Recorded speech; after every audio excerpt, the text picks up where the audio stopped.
crosses the line. One spring morning on the island of Sodor, the engines were waiting for a very important announcement from Sir Topham Hatt. "What do you think the news is, Percy?" asked Thomas excitedly. "Maybe he's finally selling James for scrap," joked Percy. "Hey! Shh! Here he comes!" The engine simmered down as Sir Topham Hatt stepped onto the platform. "As you all know, Miss Jenny's machines have been building a racetrack for the past few months, and—" "How could we forget?" chuckled Thomas. "The workload was unbearable." "Ahem! The Sodor racetrack has been completed, and we will be hosting a very special race for its grand opening, the first ever Sodor 400. The engines were amazed. "Really?" "Indeed, and I have managed to get some of the most famous racing vehicles in the world to join in the fun." The engines cheered and whistled. "We've sold a lot of tickets, so we're going to be much busier than usual. I expect all of you to work extra hard." "Of course, sir." "You can count on us." Soon the engines were hard at work in preparation for the big race.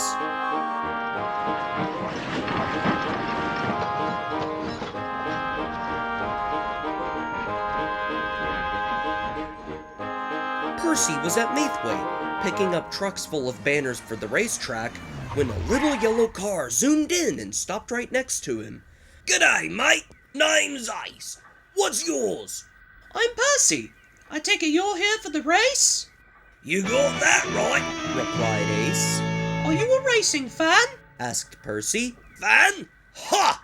I'm a racer. But I'm not just any ordinary racer. I'm the best racer around." "Well, you're early. The race doesn't start for a few more days." Ace rolled his eyes. "I know, mate, but it would have been so boring staying at home until then. Besides, I've been passing the time racing some other engines, and not surprisingly, I've won every single time." Now Percy was excited. He was glad for a chance to have another race. "How about you race me to the next station?" he asked. "Me? Race a little pipsqueak like you?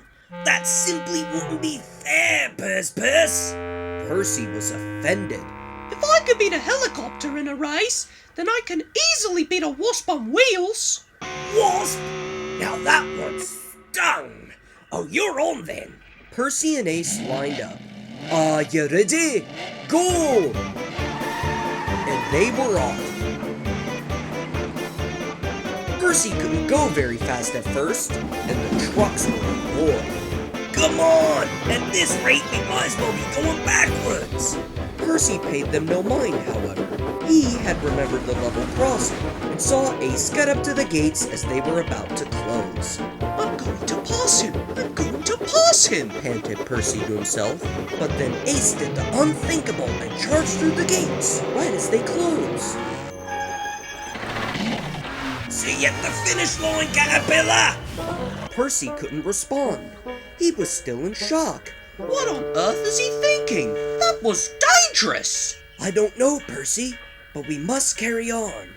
Percy continued down the line, wondering what he would say to Ace when he caught up. He didn't have to wonder long, though, as Ace was waiting for him at the next station. "Took you long enough," Ace boasted. "Thought I'd rush before you got here." "You're lucky you even made it here in one piece. I could have easily hurt you and your driver with that little stunt you pulled back there," scolded Percy. "Oh, be quiet, you trongo. You gotta learn to be free and easy every once in a while. Now, I'm off to the servo. See you round, inchworm." And Ace sped away.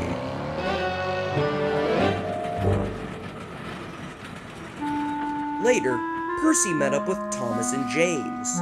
"That new yellow racer is nothing but trouble." "So you've had to deal with Ace too, huh? Did he challenge you to a race?" "Yeah, and he was completely careless and jumped the level crossing. I barely stopped in time." "He did the same thing when he raced me." "And me." Then Bertie pulled in, fuming. "You think you're having trouble with Ace? Try having to share the road with that maniac.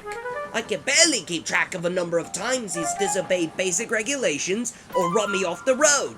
And if I have to hear free and easy one more time, I'm going to drive into the nearest ditch.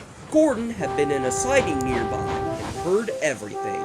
Ha! The only reason Ace keeps winning is because you're all small. No, Gordon. He beats us because he puts everyone around him in harm's way. But you forget, Thomas. I am a large, important engine. You would never dare to try a stunt like that with me. The others were about to retort when James had a very naughty idea. But of course, Gordon, he said sarcastically. You know, you should go challenge him. Ace would surely lose a race to a big strong engine like you. Exactly. I'll show you all just what a big engine like me can do, Gordon boomed, and he puffed away. James chuckled to himself while Thomas, Percy, and Bertie exchanged worried looks.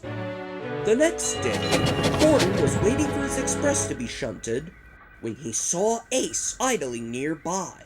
His chance had come. So, called Gordon, I hear you enjoy racing. Well, how would you like to go up against the finest engine on Sodor? Ace drove up alongside Gordon and looked around suspiciously. Alright then, where is he? You're looking at him. Ace eyed Gordon all over, then nearly burst into tears with laughter. Me? Race a bloody blue whale? I bet you can't even hit 45 miles an hour, let alone match my speed, fat face. Gordon was furious. Oh, that does it. I have a train leaving in 10 minutes. When my guard blows the whistle, we race. First one to Vickerstown wins. You're on, Pommy. Soon it was time for Gordon's train to leave. Gordon glared at Ace. You ready? I was built ready. See you at the finish line, you wobbly whinger. The guard blew his whistle, and Gordon and Ace were off.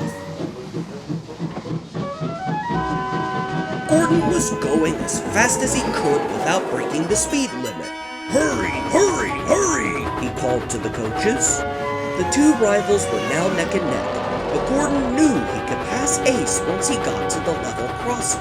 Unfortunately, Ace knew this too. That galloping sausage thinks he can overtake me. He's got another thing coming. Ace sped towards the level crossing. Then it happened.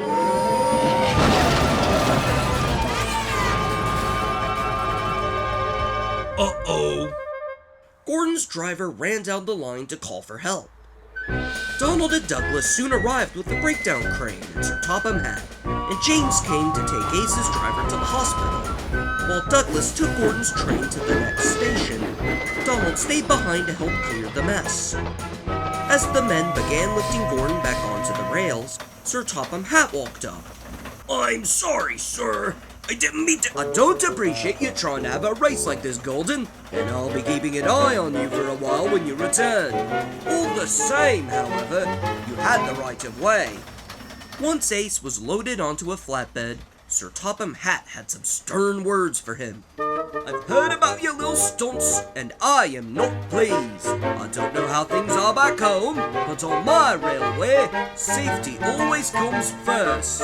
Ace groaned. Sorry, sir. Do you think I'll still be able to race in the Sodor 400? He asked.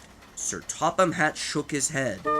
No chance, Ace. In fact, you won't be able to race at all. The damage you've received will take a long time to repair, and your driver is seriously injured. I feel it's for the best you stay off the road for a while.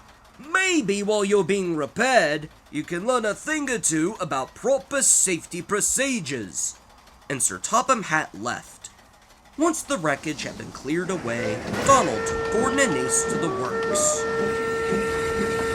Ace sat on the car lift, immobile and miserable. As he wondered if he'd ever race again, he knew he had more to think about.